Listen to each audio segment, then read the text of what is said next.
Josh Reeves here, and thanks for listening to the Mile High Church podcast. I'm going to be teaching an online class beginning August 15th on the mystical Jesus. It's a great way to explore the mystical teachings of Jesus and the cosmic Christ as it shows up in our lives today.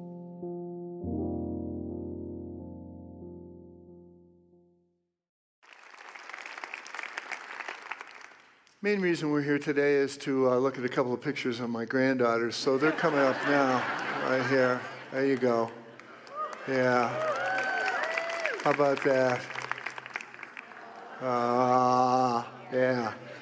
And they're in the house here today, too. I don't want to call them out, but we're going to see how much they make.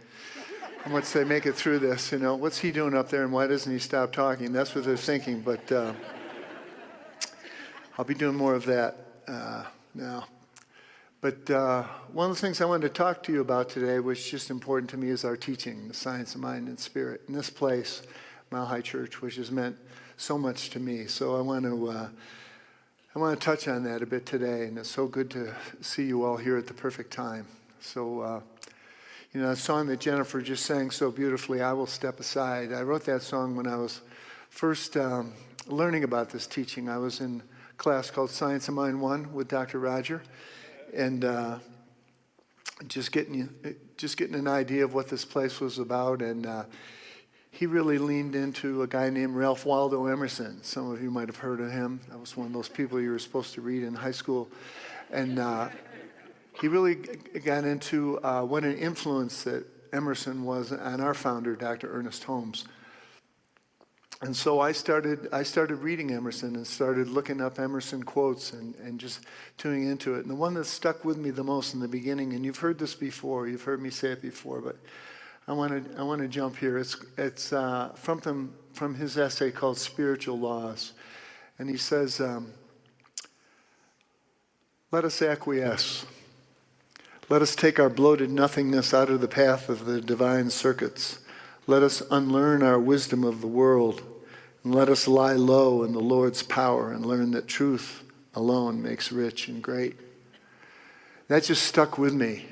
Just such a beautiful thought, and it really hit me deep. And being a songwriter, I really struggled with getting something to rhyme with bloated nothingness. It just, I don't know, it didn't roll off the tongue. So what I did was I just came up with, I will step aside and let your love move through me. And that's what the song is about. It's just getting out of the way and allowing the deeper aspects of ourselves to come through and inform our thinking. And really, that's what our teaching is about. That particular thought right there from Emerson is that we are connected with something so amazing, so beautiful, beyond our wildest dreams.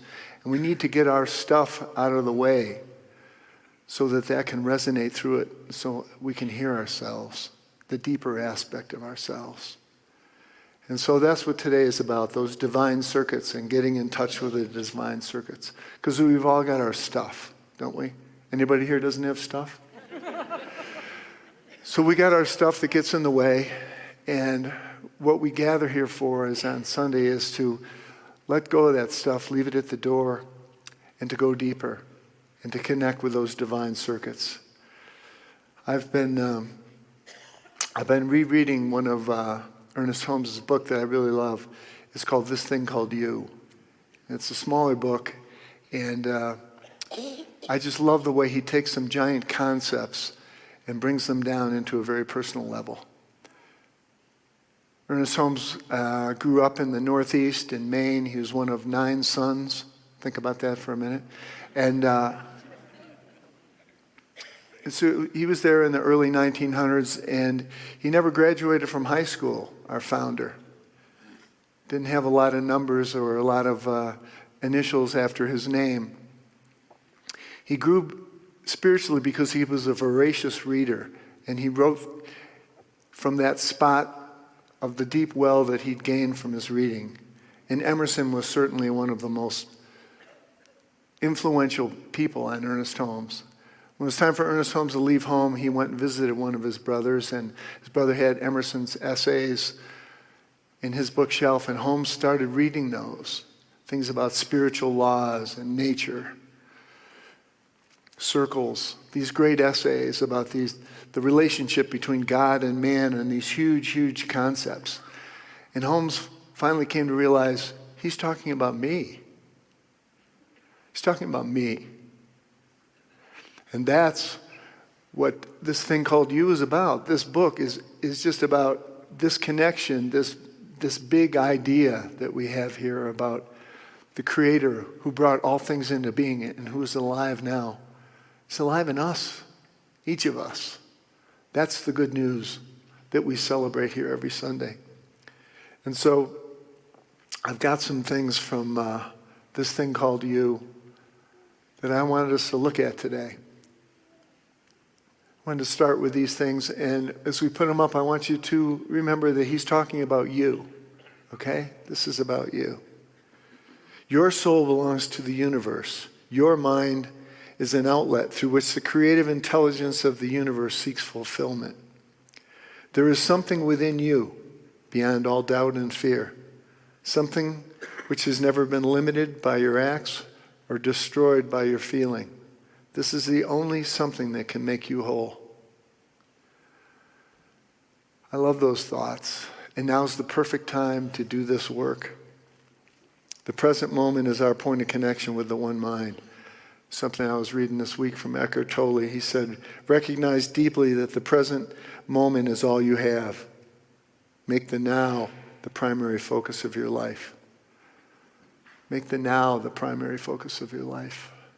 Ernest Holmes, towards the end of his life, said, I think our teaching is going to be perfect for the 21st century. And I think it is. There's a lot of information coming at us. And I think that we can connect with this teaching. And as I move into the next chapter of my experience, I've been thinking a lot about how do I keep the divine circuits open in me? I know that the next chapter for me is going to be good. I know that it is.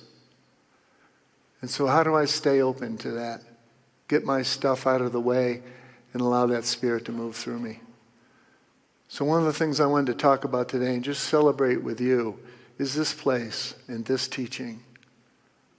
It's meant so much to so many of us. So I wanted to touch on some of the points that I think are the most important about this teaching and how it's come through for me. And the first thing is to trust your intuition. Intuition in our teaching is defined as a spiritual perception, an immediate knowing and knowledge of reality arising from spiritual sources. I love that. We teach about intuition in our classes. We focus on it. And all of us have felt it. I think everybody here in this room has felt at some time a really strong hit of intuition where you knew what the right thing was. You could feel it. One of the things we talk about is that intuition surpasses the intellect. It's bigger than the intellect. It's bigger than the things that we're thinking about. It comes from a spiritual source. And we know it. We can feel it in our gut. We talk about that gut feeling when we know. All of us have had it. So we're here to develop that intuition. That's a big part of our teaching.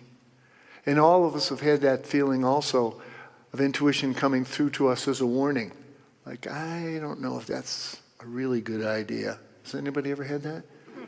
But then, like me, you went ahead and did it anyways, right? And then we attract into our lives what is spiritually known as the cosmic 2x4, which comes to us and gives us a more clear idea of really what direction we should be headed in. Has anybody else experienced that? Okay. So one of the things that I think that is so important about our teaching is to really honor intuition, is to really bring that to the front of our teaching, in the front of our awareness, because we're being seduced by the drama of politics, tribalism, and there are so many narratives that are coming at us from different places that the truth can be hard to find. But at a deeper level, we know what it is. At a deeper level, we know what's true. And I think one of the things we celebrate here is to connect with something deeper, to slow ourselves down and connect. This is what Holmes said about intuition. There is an intuition within you which already knows that you are one with good and that your destiny is certain. And you must listen to this intuition, for it is the voice of God in you. Trust your intuition. And the next thing is about building our consciousness. We're in the consciousness business here. Build your consciousness in community. This community, the reason I think it's so important is this is a place where we can grow together, where we can learn together and we can grow our consciousness. One of the things that I am so thankful for this place is it gave me an open-hearted and an open-minded environment that encouraged me to think, taught me how to think, but didn't teach me what to think. And I think all of us have felt that connection here in the classes and in the services. Just an opportunity to go deeper and to experience the presence of Spirit in our lives. And as Emerson said, to get ourselves out of the path of the divine circuits and to grasp the greater aspects of ourselves. You know, for the last couple of years, I've been hanging out in here on Sunday mornings. First, we had the COVID thing where we would come in here on Sundays and we would stand in this room, and it was totally empty except for a light shining on us out there. And we would give our talks, and it's so good to be back together, isn't it?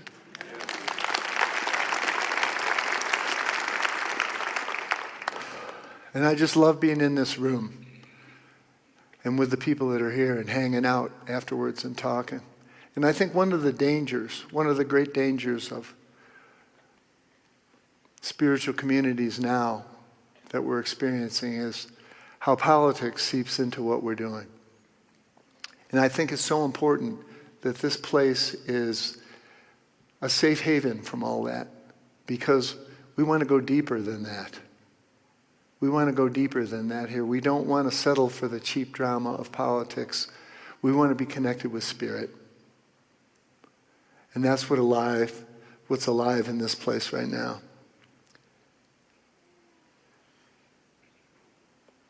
There is a vision that we have. Oneness revealed.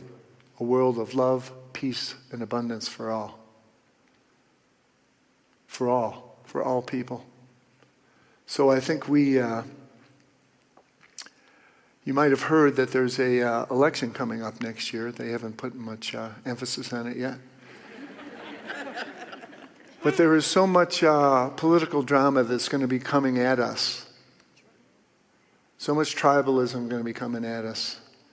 And there are so many things for us that are grabbing towards our attention. You know, we have data, we have fake news, we've got robots, we've got conspiracy theories, and now we're going to have artificial intelligence. And all these are reaching for our consciousness. And that's why this place is so important as a place to ground ourselves. Because what we're teaching about here is bigger than politics. One of the things that I love is that the story that's in the Bible, I get the opportunity to teach the Bible here. It's one of the great joys that I have. And one of the things that, there's a story in there about Jesus, and I picture him at a press conference. You know how people are always shouting things from the back at a press conference? And so this is in the Gospel of Matthew, and somebody shouts out, "Tell us what you think. Is it lawful to pay taxes to the emperor or not?" Tell us what you think. Should we be paying taxes to the emperor of Rome or not? This is one of the Pharisees from Jesus' tribe. And he knew it was a trap. Because if he said, no, you shouldn't pay taxes to the emperor, this was a pretty brutal time politically that Jesus was living in. We think it's tough now. Think of the time that he stepped into politically. So if he said, no, don't pay your taxes, that wasn't going to be a good thing for him. And if he said, yes, I think we should pay our taxes to the Roman government, then there's a lot of people in his tribe that were going to be very disappointed about that because they didn't like being a part of having the Romans over them. So this is what he said. Show me the coin.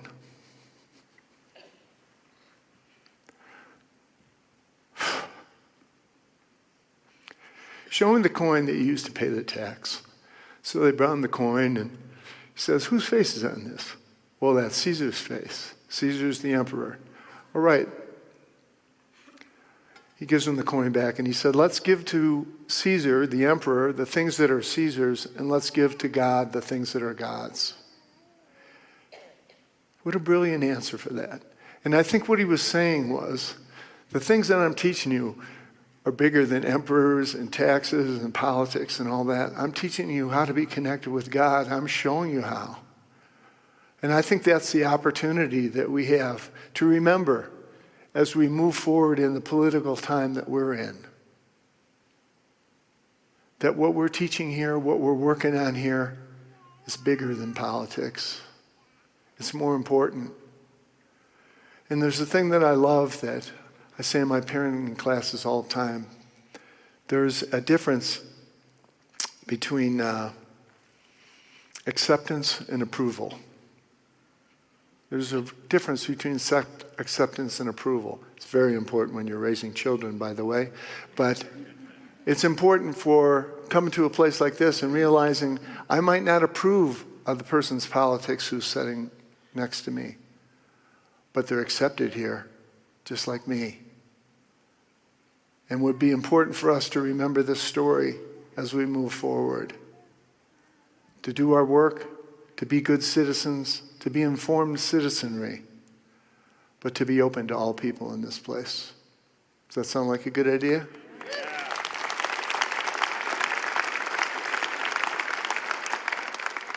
Another thing we want to do is to be of service. As I step out of active duty here in 1 degree, I'm going to be moving into the Sacred Earth Ministry with Dr. Patty. And I believe that taking care of our sacred earth is not a political thing, but it's a spiritual thing. And so I'm so glad that our church has an initiative about sacred earth.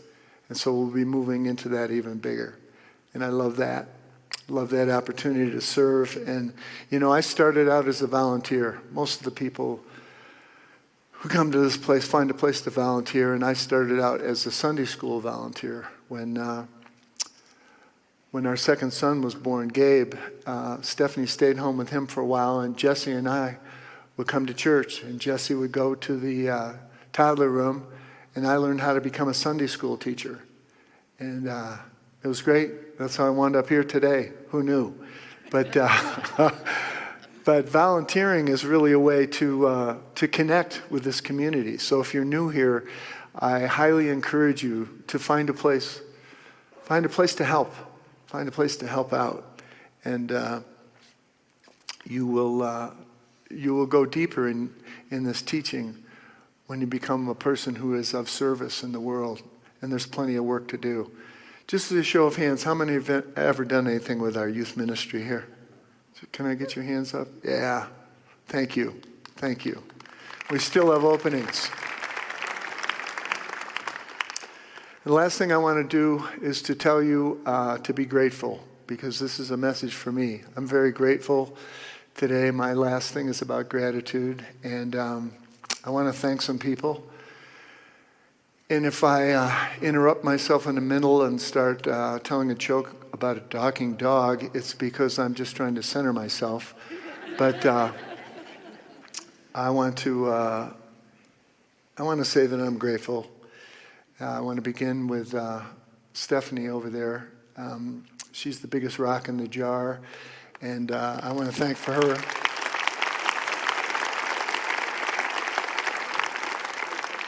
Over there with the grandkids, who would have thunk it? So we had a thing on the wall of our house for a long time that finally I think decomposed, but it was something called 21 Suggestions for Success by H. Jackson Brown Jr. Number 1 was marry the right person. This one decision will determine 90% of your happiness or misery.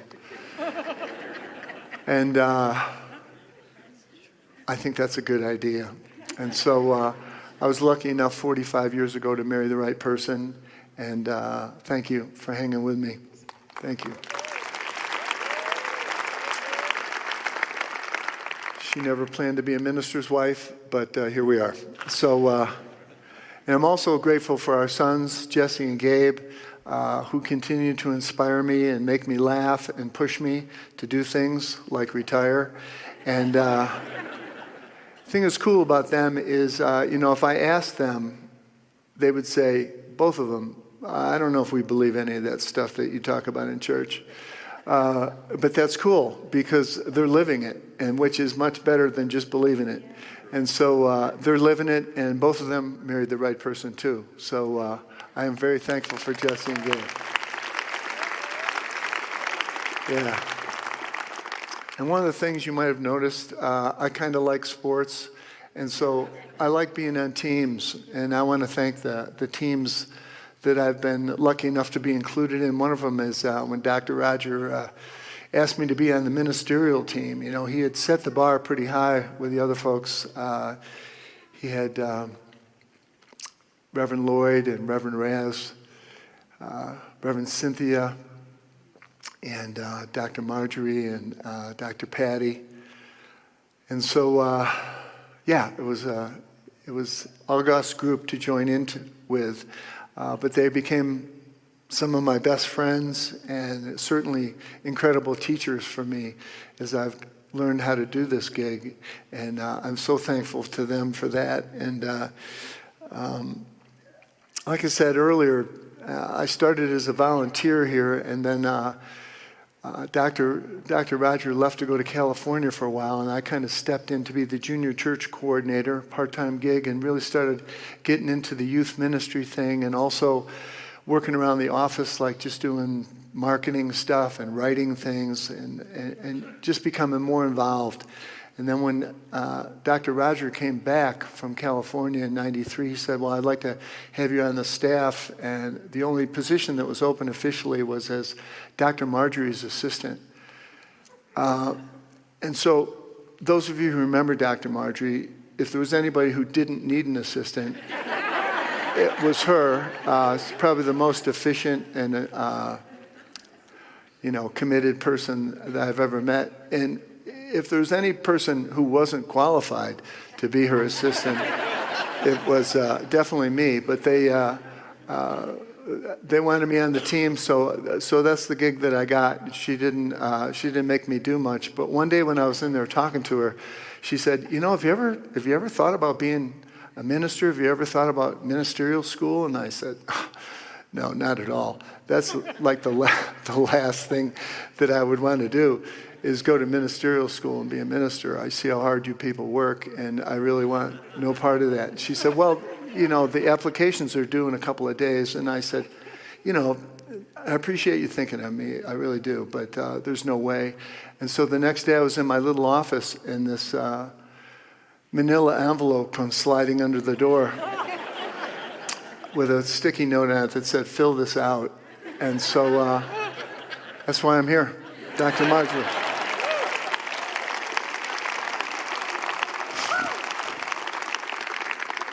So I'm thankful to her and all the ministers along the way, and to Josh and Michelle for being a part of it too.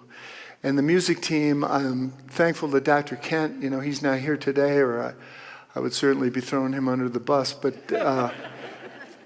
one of the things I always say about Dr. Kent is if he could sing, none of us would be here, the rest of the musicians. He would be doing all that. But he gave me so many opportunities, and I'm so thankful for him. And also Jennifer and Tom gave me some great lessons in musical theater and put me into some very uncomfortable positions. And I didn't really know that I would be like dressing up like Elvis, or wearing a coconut bra, or wearing a reindeer onesie.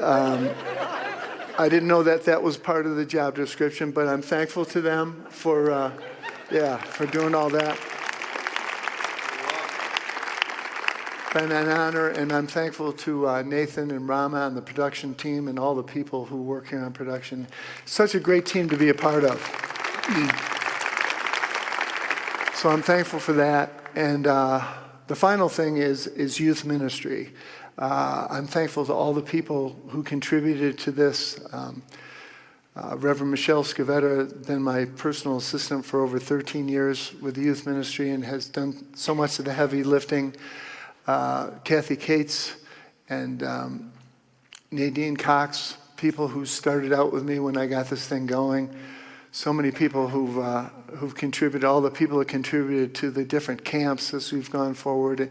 And now Stacy Butters and Saul Fluell are doing such an amazing job, and it's made it easier for me to let go of it, knowing that it's in such good hands. So I'm thankful to them, thankful for being on this youth ministry team for so long, because I love it.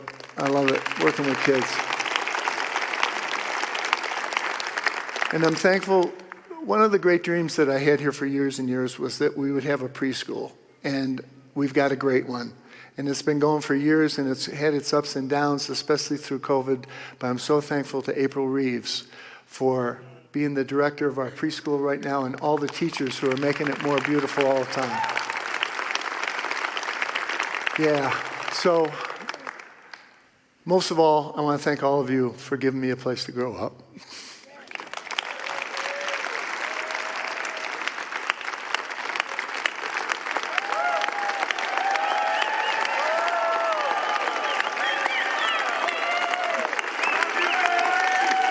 Thank you. Thank you. Okay, that's enough of that. We're going to pray together here, okay?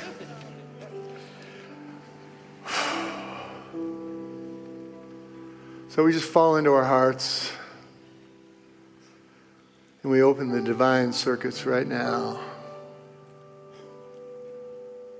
And we connect with the power and the wisdom and the joy beyond our wildest dreams. And we allow that to move through us. There's a healing power right now that is alive in every cell of our body, each of us. No matter what we may be facing, we're not alone. I give thanks for that power. I give thanks for this amazing place and this amazing teaching. How it continues to be a lighthouse, continues to shine its light in the world. So this is the perfect time. I give thanks for it. I give thanks for each one of you, for the difference that you make in the world. We are blessed beyond measure. Thank you, Spirit. So it is. Amen. Thanks for listening to the Mile High Church podcast. This podcast is made possible by the generous contributions from listeners like you. To make a donation, please visit milehighchurch.org.